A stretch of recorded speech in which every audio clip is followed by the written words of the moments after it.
Jogo manie sekta mar limbe, tuke kod pur koro nyiso luoro mar yudo lal kaluwore gi paro mar chik mar omenda 2025 2026 magikoni nitiere kod moko kuom lokruok mageto tayo kata gayo gi chien jogo mayande sirogi. Jakom komiti od bura mochung' ne weche mag omenda Francis Kimani Kuria olero ni achiel kuom ng'ur manochwal e nyim komiti no en ne piny owacho sani geto keto osuru e nyamburko mating'o welo mayande ichwalo negi ma onge osuru. Okoni higa mokalo migawo mar tuke no bende noyudo sir mar machiegni siling bilion 1.5 ne mar piny owacho ne ok kawo osuru e sir makamago. Jatelo ne loso Mombasa bang' bagoro gi jogoro mongewore migepe mag limbe tuke kaachiel kod pur e wi ndikruok ma kidek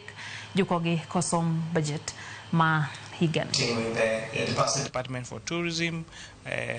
Agriculture and Sports, because there are several amendments, proposed amendments in the bill that's going to touch on areas of tourism, for example, those vehicles that are used for transportation of tourists, moving from exempt to becoming vertable,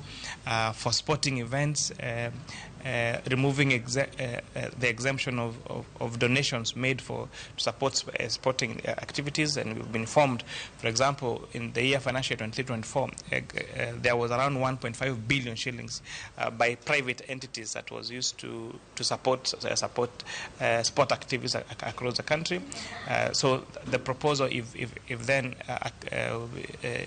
removes that exemption, that means we risk losing those particular donations that are given by institutions.